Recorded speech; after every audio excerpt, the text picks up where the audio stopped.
Thanks, folks, for joining. We have a great lineup today, a lot of really interesting information. And for anybody that thought an off election year would be a quiet year, we were wrong.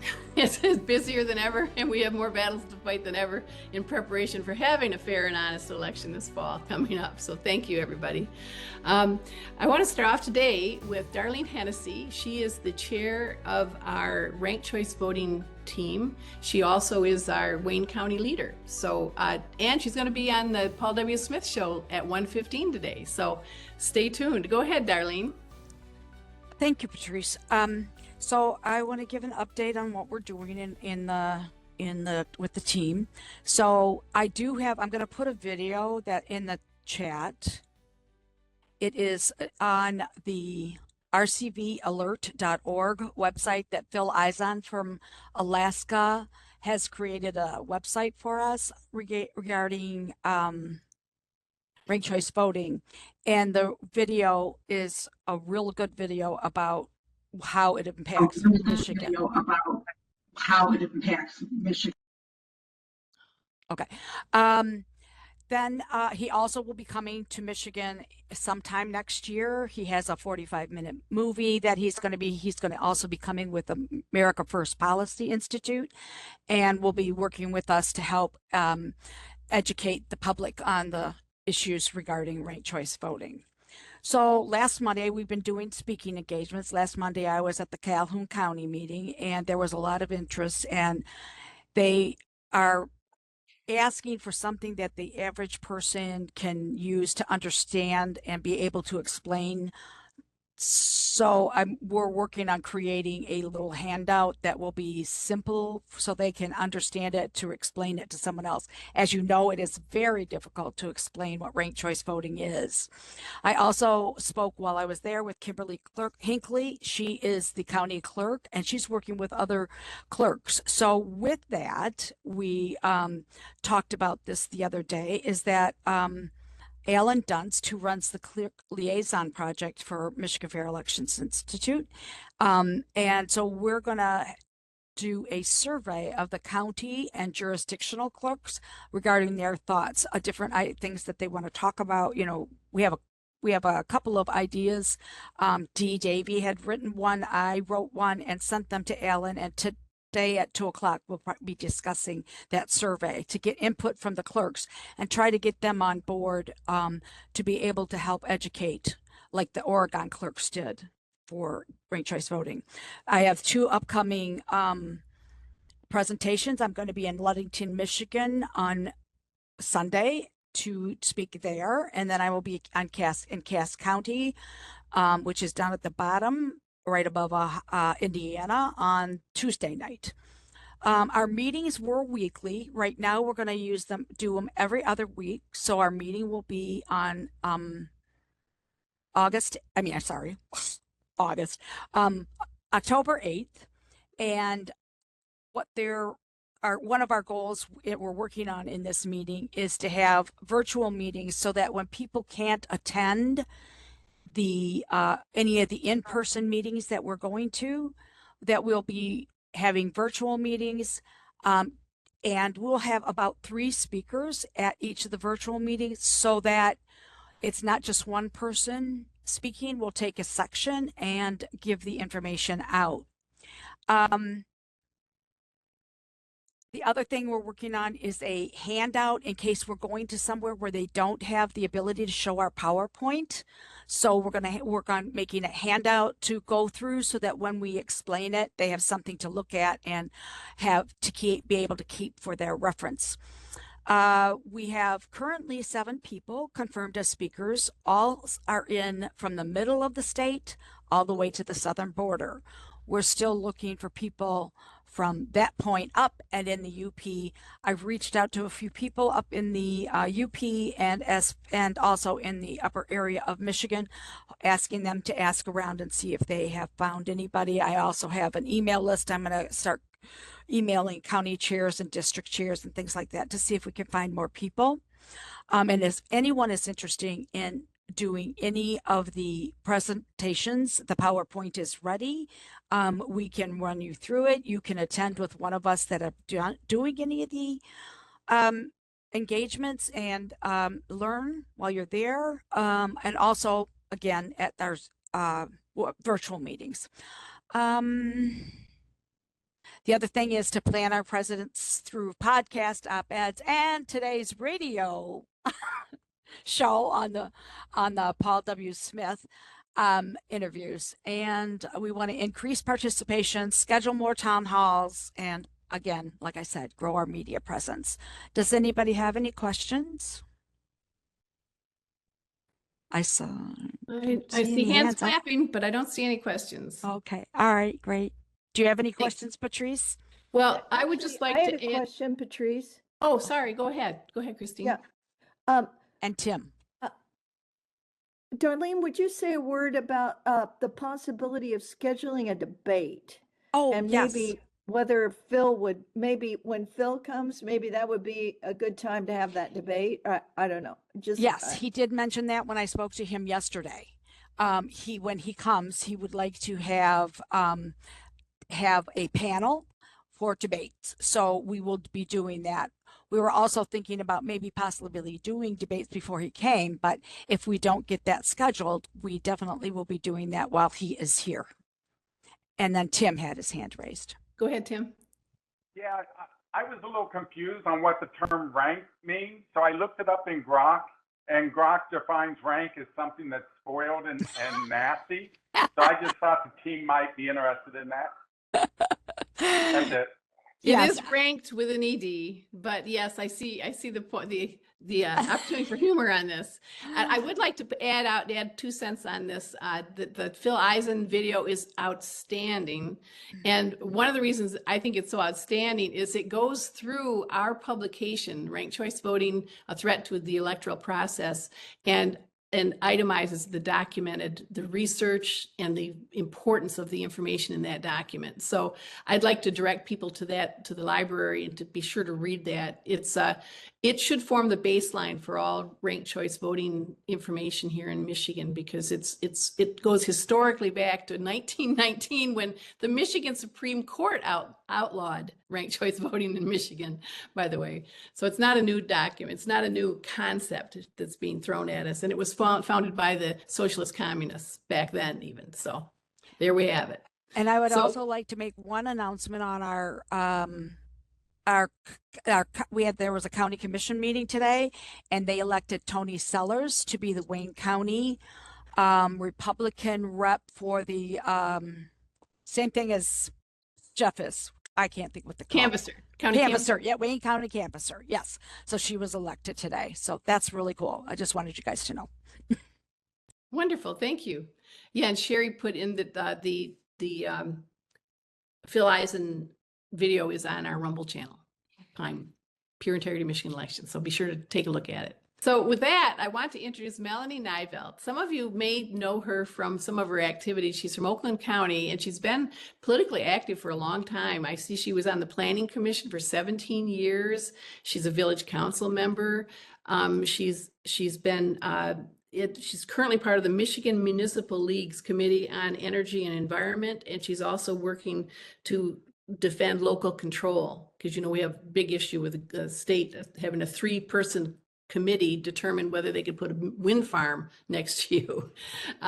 So anyway, Melanie stepped forward and said she would help with our media relations. So she's been leading media relations, and I asked her to come on board here today and tell us what she's doing and how it's going. So thanks, Melanie. Hi, thank you. Yes, so the media, which is really out of my wheelhouse, but I've really been enjoying it. And thank you, Patrice and Christine, for being so patient and being very good mentors in this. So we have, our theory was to start small and then gradually focus on particular media outlets, whether it's newsletters, newspapers, podcasts, Substack, articles. And we started with 10 the first week. I've done 11 articles that I have sent out since, and I'm at about 130 now. And when we send the articles out, if someone is quoted in those, or it's a story like related to the clerk, or we had some with Benson in it, we always send courtesy copies to those individuals as well. The one problem I am having, and I am looking for suggestions, please. We send these out, and I do know of some of the places that have republished or used MFEI in quotes or taken from our articles. And I know VoteBeat, The Federalist, Midwesterner, there's been several, and I was able to keep track when we first started because we had a small amount. Now I am finding it very difficult to track those. And those results are key, because if we don't capture that, we don't know if this is working. So I am meeting with Deb and Christine after this meeting to find out if there's a way. I guess you guys use Wix, which I'm unfamiliar with, but to see if that can capture where any of our articles are being posted. But if anyone has a suggestion or has used something, I'm all ears. So please let me know, get a hold of me. So it's a work in progress. I think we're getting out there because we are making people angry. And that's okay. We're on their radar. So that's what we wanted. So, and we'll get more outreach, definitely. Well, great. Thank you, Melanie. It's a pleasure working with you, and we appreciate all you're doing. And you and Christine make a great team on the media front. So thank you so much. Thank you. Yeah, I love working with her. Which leads me to another project that we have going. This one has a 10-day window. We have between, well, actually from today until October 12th. And I asked Sheree Ritchie to, Sheree Ritchie stepped forward and volunteered to help lead this. You want to tell us about the Poll Challenger project, Sheree? Sure, you bet. Hi, Patrice. Hi, everybody. I'm Sheree Ritchie. When I'm finished presenting the information, I'm going to go into the chat and type in my phone number and my email address so you can contact me directly with questions and how I can facilitate you getting involved in this very important project. So we all know that 2026 is the big motherlode of elections, right? But we still have things happening here in 2025. There are important things, important elections happening around Michigan in just a handful of important places. For example, in Detroit, in Wayne County, there is a big mayoral election. That's important. There are city council members. In Lansing, which is in Ingham County, there's also a mayoral race and city council members and others. In Sterling Heights and Macomb, there are city positions up for election. And in Washtenaw, there are numerous townships and municipalities having elections. So in those particular counties right now, this fall, we are on a crusade to find poll challengers. And like Patrice said, over the next 10 days, I will be visiting these counties and getting MFEI and PIME certified as credentialing organizations for poll challengers. Just a little bit about poll challengers, all right? So we talk about election workers or election inspectors. We talk about poll challengers, and we talk about poll watchers. Take the poll watcher concept, just toss that one aside, because they really have no impact on our elections. It's great to watch over things, but you have no authority or ability to complain about anything. Election inspectors work on the election day and the early election days and absentee ballot counting, but those are paid positions and you apply directly with your clerk. But we're going to talk about the poll challengers today, okay? This is what we're after right now. Poll challengers, unfortunately, do not get paid, but let me say, being involved in elections is one of our civic responsibilities. Being active, excuse me, one second. Active participation toward community, social, and government to benefit the common good. So this is a civic responsibility for us to be involved in elections, and poll challengers are credentialed to be able to they're trained to recognize any issues that are going on with people counting ballots, or processing ballots in the precincts.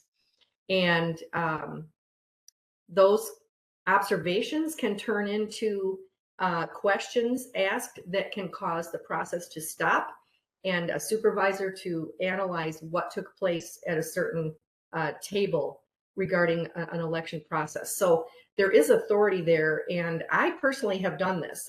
Last year, I worked in the Detroit Huntington Place at the absentee vote counting board as a poll challenger. And that said, some of you may know I live in Lansing, but I worked in Detroit. So you don't have to work where you live. You can apply to work in these counties that we're focusing on here for November. So that's something to keep in mind. You don't have to live there where the elections are. The volunteers are critical. And like I said, volunteers can do things that election inspectors cannot do. We will be setting up training probably by Zoom here in the next few weeks. What has to happen in this 10-day window is I have to get us credentialed. So that'll happen. And then shortly thereafter, we'll get the training set up. And this is a great run up to next year's big election year. So we hope that you'll be inspired to get involved now so you get the hang of it and you see what goes on if you haven't done it before. And if you have done it before, we'll be glad to have you again work this fall. So in the words of a famous president long ago, he said, "Ask not what your country can do for you, but what you can do for your country and for your state." So with that said, I'll put my info in the chat. Any questions? Are there any questions? If there are, just speak up since I'm not seeing any hands. Well, thank you very much, Sheree. Oh, I do see Janine's. Go ahead, Janine. Hi, Thomas. everybody. I just wanted to confirm everything that Sheree is saying. I don't know who here has ever worked an election. I've done both challenger and an election inspector in Macomb County, trained through Macomb County clerk. It doesn't matter if you get paid or not. You feel like you've really done something, and I will be happy to be an election inspector in Macomb, even though I live in Oakland. I worked for 25 years in Macomb, so I'm very familiar with it. So I will take you up on your offer. So Janine, if you want to work as an inspector, you go directly to that clerk. Okay. I'll call them again if they need that. But if you need me more as a challenger, I'll do a challenger. I don't care about the money. You know, okay, great. Yeah, I don't care about the money either. So yeah, I want to do my part in our elections. It's just what got me involved with all of this. You know, it started with the challenger, and it's just gotten me, you know, more and more and more involved. And this is for Patrice or anybody. This whole thing that Jocelyn Benson is trying to pass about not allowing challengers or, you know, any of our current rights as citizens, where is that going to happen, or how could that affect us, or, you know, where are we at with what she is doing, and, you know, how she's blowing off our president? And, you know, I don't know. I know I'm not asking this very professionally. I'm very emotional about it. As you can tell, my voice is starting to shake, but you know, what she was trying to do with the already limited power that we have as election volunteers, and kind of already changed it to ranked choice voting, you know, without it becoming ranked choice voting. You know what I'm saying? So let me cut you off there. Okay. The Secretary of State is trying to change the rules in a fundamental, basic, and very devastating way. And we are working feverishly behind the scenes to try to figure out how to stop them, because the legislature can't stop her. The Rules Committee can't stop her. It's going to require litigation. So that's what we're working on right now. Spending hours and hours on it, by the way. So don't get discouraged. It's early, but it is very menacing. So we are working on it. Okay, thank you. I was just wondering what that was. And with that, actually, I want to introduce Gloria Richards. She's been on a couple times. Gloria represents the Mid-Michigan Republican Women's Group, and they're having a fundraiser for Michigan Fair Elections. So, Gloria, tell us about what you're up to.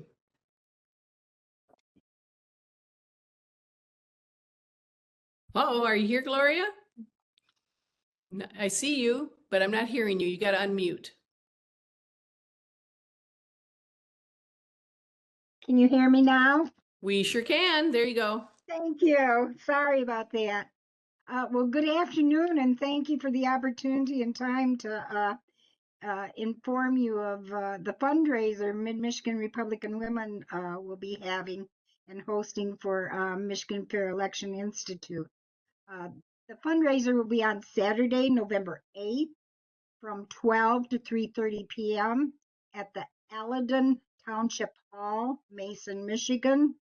The hall is located 3 miles south of I-96 and Ogamus exit. That's kind of central for Ingham County. The fundraiser will have a nice buffet luncheon that will be accompanied by exceptional speakers like former Senator Patrick Colbeck, and he will master ceremonies. Keynote speaker, Representative Brian Postumus, and special guest speakers, Representative Ann Boland and Representative Rachel Smith. And not to forget the founder and chair of Michigan Fair Election Institute, Patrice Johnson. Thank you, Patrice. Also, save the date invitation from Mid-Michigan Republican Women's Punch Bowl has been emailed with the complete details on September 30th. If you would be kind enough to also sponsor, it would be a great appreciation. Diamond sponsors are 1,000, Emerald 500, Sapphire 200, and event sponsorships are 135. Tickets for couples will be 75 and individuals 40. You can call me, Gloria Richards, for sponsorship or RSVP at 517-349-1626. Again, Gloria Richards at 517.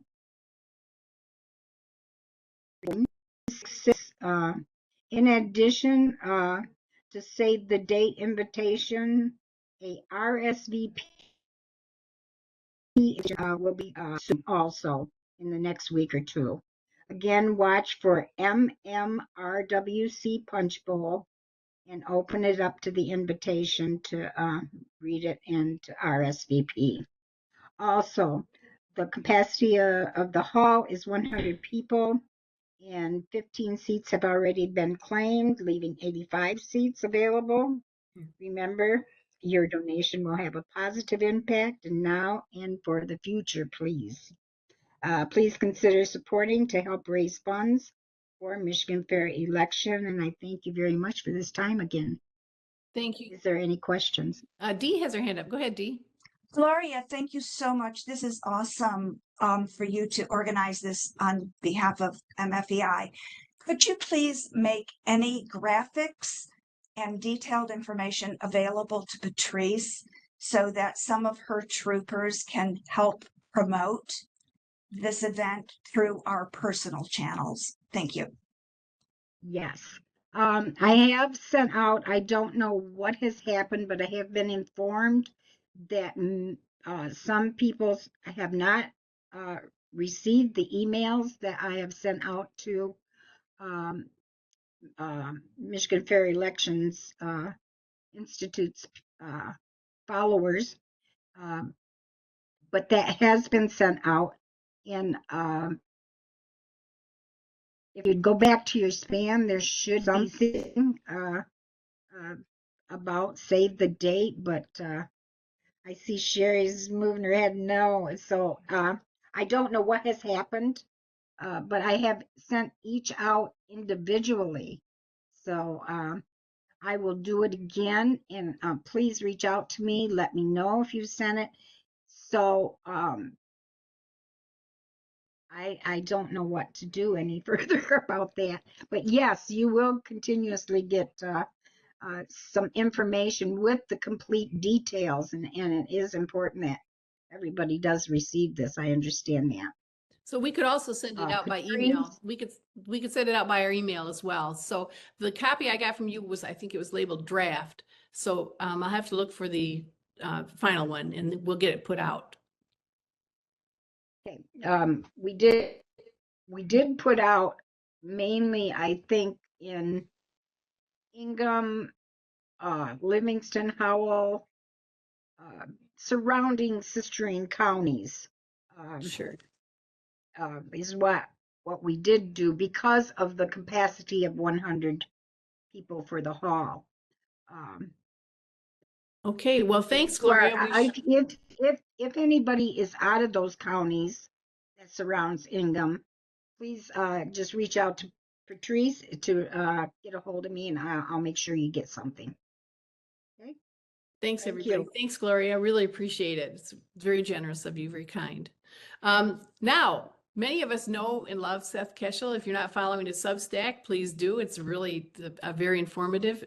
And Seth has been, he actually lives in Arizona, but he's been really volunteering to help us, and he's been just steadfast and true and a great data guy as well as very knowledgeable. So I asked Seth to come on board here and maybe think about helping us address various segments to help various underserved voter groups get involved.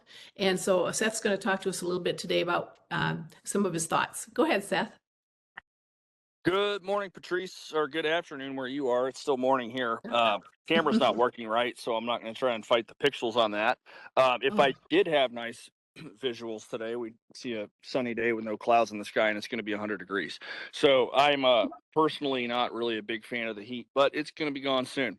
So speaking of the heat, we do have to dial it up. So like my belief on elections is that the current state of elections is we have elections with real votes and counterfeit or fraudulent votes. And there is a way to increase margins, win races that are flippable through going after these underserved communities. Now, obviously, veterans is something that I'm very interested in because I'm a veteran myself, but it doesn't stop there. You know, you mentioned earlier this week with Charlie Kirk, and one of the great things about Charlie was that he went out there realizing there was nothing but upside in approaching people on college campuses and younger voters. And I think that this is one thing where the Republican Party, especially, has fallen short in avoiding areas that are perceived as hostile. So they're in Michigan. I mean, I'm going to be in Washtenaw County. Dee helped this event come to life. I'm going to be in Washtenaw County on November the 5th for the county party's annual gala fundraiser. And Tim has clued me in on a few upcoming forums or debates in which I may be requested to moderate. A Republican Secretary of State debate, I believe, in the spring, and then maybe one for all candidates later. So that's going to be fun, and I think we're going to need to collaborate on that. But in the meantime, there's a lot of opportunity for people like us to add to our coalition, not just with veterans. The white working class is one of the big to fall under the Trump coalition: Pennsylvania, Michigan, Wisconsin, Ohio, Indiana. But we have a lot of a growing Latino vote, especially in southeastern Michigan. And you have the Middle Eastern or Arab population in southeastern Michigan, which trended heavily towards Trump, enough so that he won Dearborn, Michigan, which is extremely unlikely. Nobody saw that coming. But Fani has been helping fund a lot of mapping there in Michigan, and he has presented this data to one of the Secretary of State candidates already, who's very interested in expanding that, identifying pools of voters. Southeastern Grand Rapids is a great area for possibly flipping back Kent County. But Kirk should have taught everybody to go engage across lines that you think are not passable. I'm not so sure about Washtenaw County or Madison, Wisconsin, these big college cities with the crazy white liberals, but expanding beyond the standard group of conservatives and registered, or we don't have registered Republicans in Michigan, but Republicans in Michigan is the key to expanding the coalitions. And I think that over time, based on the projects we talked about, I will be able to trickle out very actionable things for all 83 counties. So we don't focus specifically on Republicans but we do focus specifically on people who would like to support the Constitution of the United States, and underserved groups that typically have been profiled not to be encouraged to vote. So we're reaching out to groups. For example, we ran a pilot on Allegan County on the western side of the state, Allegan and a couple of other counties, knocked on about 10,000 doors. And most of those were senior citizens, people of faith. And they had never had their doors knocked on because they didn't fit the profile of the voter that the other side has been paying their door knockers to knock on and get voting. So it really matters who gets approached, and we want fair and honest elections and everyone to be represented. So I'm thrilled to have Seth here focusing on where we can go, who we can motivate, how we can educate.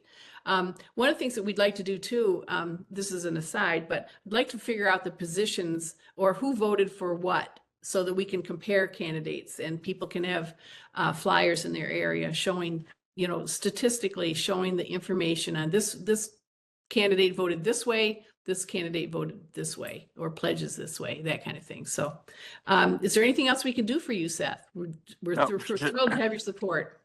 I'm just happy to be working with so many good experts. And Christine has also been instrumental in getting word out, blending platforms a bit between my side and yours. Lots of good information out last month on, there's been a lot of people going after comments, lots of protection for Jocelyn Benson there in Michigan, covering up for the amount of voter registration going on there. 81% of the population is registered to vote. No more than 80% of any state's population is even over the age of 18. So you've got hundreds of thousands of excess registrations on the total roll, and the media is more than willing to help cover up for that. So it's low-hanging fruit in Michigan, more so than it is in Wisconsin and even Pennsylvania. And the more we continue to push that narrative, a bigger audience, or in debate fashion, I think is going to be essential towards moving the Overton window in our favor. Thank you. Great job. Appreciate everything you're doing, and I'm glad you could come on with us today, and you're focusing on the segmentations. Well, so thank you guys. Thank you as always. Now we're going to wrap up with kind of an announcement and information on our All-Star Award. Allison, you want to take it from here? Allison actually has been helping with this award, and she's from Ohio, but she's a great partner. And as Michigan and Ohio goes, so goes the nation. So here's Allison. Go ahead, Allison. Good afternoon, everybody. I'm honored that you guys will take a pseudo Buckeye, even though I don't support them, into your fantastic group of meddling kids. It seriously has been a pleasure to get to know everybody that's here.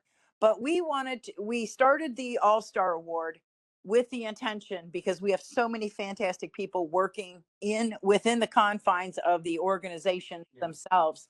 And we wanted to recognize effort, and because we can't pay everybody, we're all volunteers, but at least, giving a heads up and a hand and allowing everybody to share with us and celebrate everybody's accomplishments. With that, we really didn't have a plan going forward. So we kind of thought one up, and I believe this will relieve a lot of anxiety on me every Thursday when we're trying to pick a nominee. We've had a lot of nominations, even though we really need more. But here's going to be the construct of our nominations going forward. And again, we appreciate everybody's nominations. My information is in the chat. Please reach out. And here's how it's going to go. We are going to restrict participation for an all-star to the PIME and MFE organizations and their tentacles, like Souls to the Rolls or people working in Check My Vote. I would consider those under the umbrella of PIME and MFE. So we're going to limit those. I know we did award Charlie Kirk the All-Star Award because of the efforts that they put forward last year with Turning Point in getting the vote out in Michigan, which needed to happen. And it was successful. It was a successful effort. We are going to move from a weekly acknowledgement to two times a month. Okay. That's just going to alleviate the pressure on reaching out and trying to get that award slot filled for the day. It also gives us a little time to arrange for that person to actually be present on the call. A third item that we're going to do or request is if you have been nominated in the past, since we started this program, I'm going to ask you to reach into your soul and figure out how you got there, who helped you get to the point where you received the acknowledgement you did. None of us is an island, and there's no I in team. So we know everybody backed. We all had fantastic support to get where we are. I consider you guys my support and my motivation to do this for you. And lastly, we will be restarting at the beginning of the year. So in other words, everybody that was awarded something in 2025 will again potentially be able to be nominated in 2026. That will alleviate a lot of stress on, I want to nominate this person, but I think they already received an award. It won't matter come January. Okay. Does anybody have any questions, comments, concerns, suggestions? Well, I want to just express our appreciation to Bill Hammond, who he prints out the awards, prints out the letters, and Allison, because they've been doing really all the legwork of keeping the program organized. And as anybody knows, organizing anything is difficult, and keeping track of who's what and addresses, where to mail things, what the email address is, all that is a challenge. So we're really grateful to the great work that Bill Hammond and Allison have done. So thank you. And I couldn't have done it without Bill. And just a heads up, our next award will be issued on October 16th. Okay. And so I hope everybody has a great weekend and keep up the good work, everyone. Thank you. All right. And boy, talk about perfect timing. We're at the end of the agenda and it's 1 o'clock. Woo! Are we good or what? Yeah. Very quickly, everybody. Remember, Darlene is going to be talking ranked choice voting on the Paul W. Smith Show in about 15 minutes. Go to wwj.com, listen live, and you can hear the maestro of ranked choice voting explanations talk about it. Thank you all. Thanks, everybody. Bye now.